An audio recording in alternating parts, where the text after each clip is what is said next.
je vous retrouve aujourd'hui pour un nouveau tuto vidéo Art Journal. On continue. Alors vous n'avez pas eu de vidéo cette semaine. J'étais télétravail à fond pour pouvoir partir un peu plus sereinement. Enfin partir entre guillemets. On reste chez nous pour voilà, aborder ma semaine de vacances plus sereinement. Donc j'avais pas du tout l'énergie et le courage le soir pour scraper. Donc voilà, maintenant je m'y remets. Donc je continue mon art journal.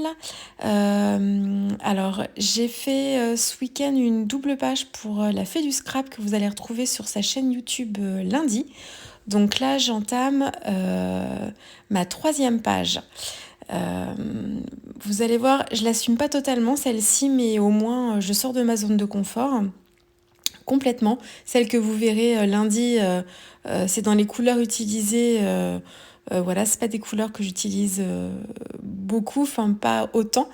Et puis alors là, vous allez voir, c'est pire que tout. Mais bon, c'est une façon c'est un peu une façon d'apprendre. C'est ma phase d'apprentissage. J'explore de nouveaux territoires et des terres inconnues.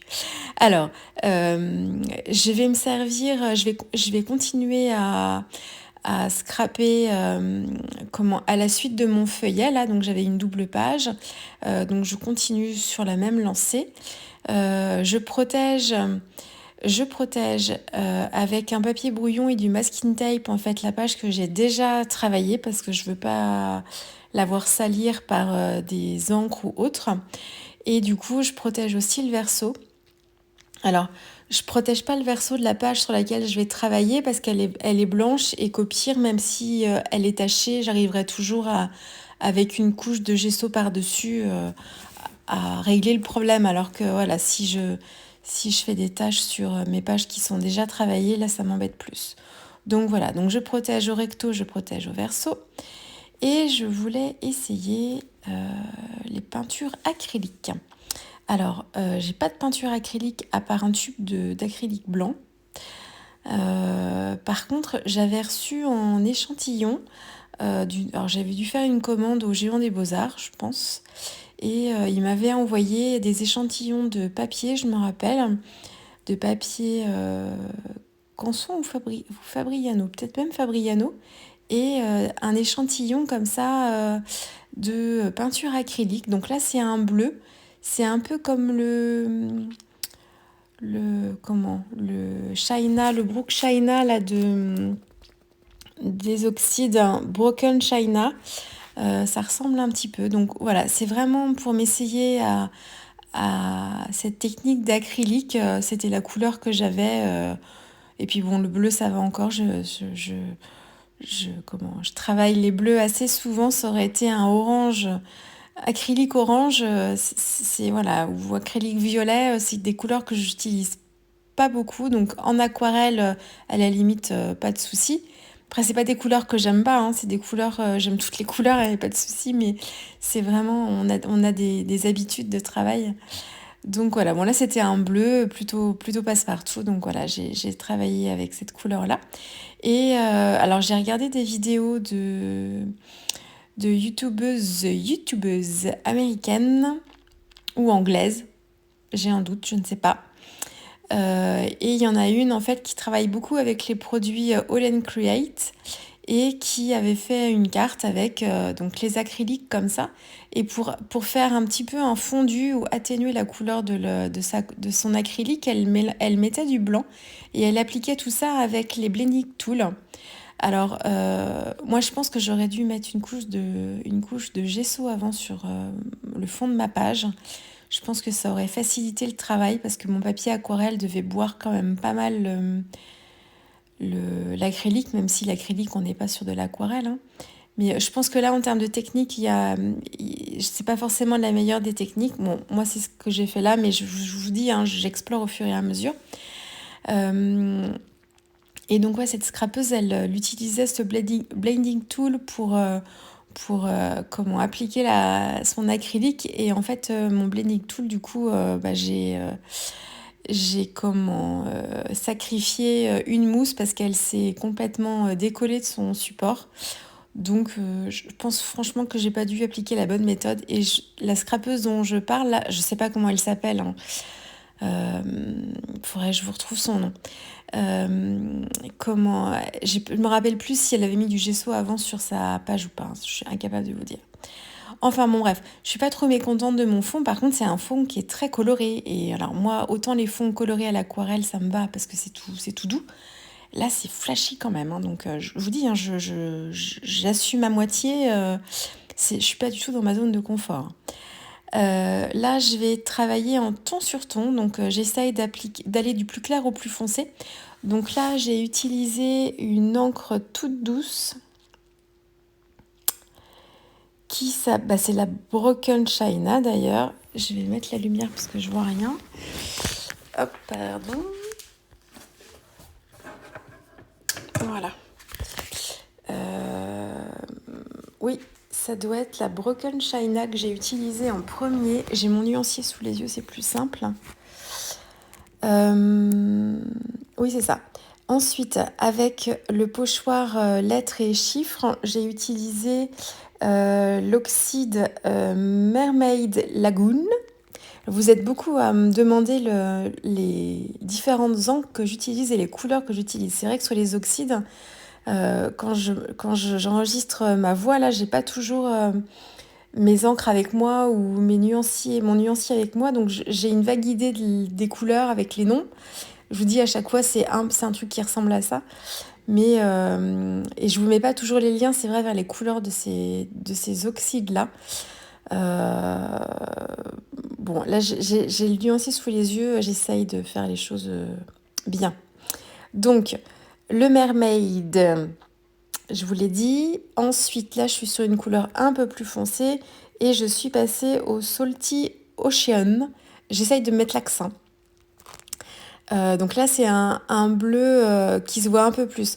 En fait, le Mermaid Lagoon, là, il est vraiment en ton sur ton avec ma peinture. Et le Salty Ocean, il est un tout petit peu plus soutenu. Donc du coup, on le voit un peu mieux. Et alors, c'est pareil, les oxydes sur l'acrylique, je suis pas sûre que ça fonctionne. Enfin, c'est pas que ça fonctionne pas, mais appliqué pur comme ça avec mon tampon, ça sèche pas beaucoup. Du coup, j'ai eu peur après que ça bave et tout. Donc, j'ai pchité un petit peu d'eau pour enlever un petit peu de matière et flouter un petit peu tout ça. Et ensuite, j'ai séché au heat gun. C'était mieux comme ça. Alors là, c'est pareil, dites-moi, vous qui avez l'habitude, pour celles qui font beaucoup de art journal, si vous tamponnez avec vos oxydes directement sur un fond avec l'acrylique, est-ce que ça fonctionne bien ou est-ce que vraiment ça met du temps à sécher? Dites-moi en commentaire, ça m'intéresse. Donc voilà, donc je sèche bien. Elle est très pratique cette cette petite table. Pas une table, j'ai une table de découpe, une planche de découpe. Mon tapis en verre, je trouve pas mes mots ce soir, pardon. C'est vachement pratique. Je l'adore. Alors j'essaye de pas découper avec mon cutter dessus, sauf si je détourne des choses et tout, mais si c'est vraiment découper du carton, j'essaye de pas l'utiliser comme ça. Je prends un tapis de coupe parce que j'ai déjà fait 2 petites marques, même si normalement au coup de cutter ça résiste bien. Mais c'est surtout, ça se nettoie tellement bien. Moi j'en ai acheté je sais pas combien des tapis de coupe au fur et à mesure parce qu'à chaque fois, au début quand elles étaient toutes neuves, je les protégeais bien. Et puis à la fin, je faisais plus trop attention et c'était plein de taches de gesso et tout, j'arrivais pas à les ravoir. Donc j'en ai je sais pas combien des tapis. Là franchement, un petit coup de pchit d'eau. Je mets même pas de produit spécial, hein, je mets du pchit d'eau et hop, je l'adore vraiment. Moi c'est la tonique Studio. Je crois que c'est comme ça qu'elle s'appelle parce qu'elle était plus claire que celle de Tim Holtz. Alors, donc du coup, je papote et puis je vous explique pas. Je suis partie sur des tampons Graffiti Girl pour beaucoup. J'ai utilisé un tampon avec le petit damier, les petites bulles aussi que je rassemble. Ça aussi, c'est Graffiti Girl. Avant, pour texturer mon fond, j'avais utilisé le tampon texte de la Fée du Scrap avec une... Alors, je l'ai pris avec, enfin, je l'ai tamponné avec la Archival noir, mais j'ai déchargé un peu l'encre pour que ce soit plus doux. Et puis là, je rajoute du détail. Donc je prends sur une planche de Graffiti Girl aussi. C'est une petite bande noire avec des étoiles dessus. Donc voilà, donc j'essaye de faire une ligne horizontale. Je suis un petit peu le mouvement de mes bulles. Voilà, c'est l'idée que j'ai pour cette page-là. Ça part un peu comme ça, donc ça fait une sorte de ligne pas droite. Et puis je tamponne. J'aime beaucoup ce tampon. Il est passe-partout. Ouais, j'aime vraiment beaucoup. Alors, cette page-là, c'est pas un lift, mais cet après-midi, j'ai regardé une vidéo de... Comment? Mince. Je crois que c'est son prénom, Christelle Bille. Je me suis inscrite il n'y a pas longtemps sur le groupe Facebook Art Journal Thérapie. Et elle anime pas mal de sessions en fait en live où elle fait des pages de Art Journal. Et cet après-midi, elle en a fait une qui est magnifique, qui est super chargée, mais c'est harmonieux. Enfin, c'est voilà, hein, c'est comment l'art et la manière de travailler toutes ces techniques-là. Et du coup, alors ma page n'est pas du tout comme la sienne, mais je pensais beaucoup à certaines de ces techniques quand je l'ai faites. Donc voilà, je vous le dis, je regarde beaucoup ces vidéos en ce moment. Je me suis fait des replays. Enfin, j'essaye enfin pas de m'inspirer, mais de choper des techniques, de choper des réflexes de scrap en fait quand on fait l'art journal. C'est comme ça qu'on apprend, hein. Moi, j'apprends beaucoup en regardant les autres. Donc, c'est pour ça aussi que je vous fais des vidéos. C'est parce que je sais que c'est comme ça, moi, que j'apprends. Donc, voilà, je partage avec vous. Donc, sur l'art journal, je vous le dis encore, je suis en pleine découverte. Donc, soyez indulgente avec moi. Ce sont mes débuts. J'ai pas, enfin, ce sont des conseils que je vous donne au fur et à mesure en fonction de ce que j'apprends. Mais j'ai pas du tout... il se passe plus rien. Ah si, mais voilà. J'étais nettoyer mon pochoir. Je vous ai pas coupé cette partie. Je papote en même temps. Euh, Oui, en fait, j'aborde le projet avec vous et je vais en fait essuyer un peu les plates, comme on dit, faire mes essais. Vous allez peut-être voir mes ratés ou voilà, c'est comme ça que je vais avancer aussi. Donc bon, voilà, bon, bref, je ferme la parenthèse. Donc je continue mon petit travail. Là, j'ai appliqué de la modeling paste avec un pochoir de l'encre à l'image. Alors c'est là où du coup, là encore, je vous avais dit dans une page précédente que j'arrivais à mon max niveau patouille avec la modeling paste. Là, par exemple, j'en ai trop mis pour moi. Ça fait trop brouillon. Ça fait trop. Un petit peu, c'est bien. Là, c'est un peu trop. Donc, je pense que c'est ça qui me gêne, en fait, dans cette page à la fin.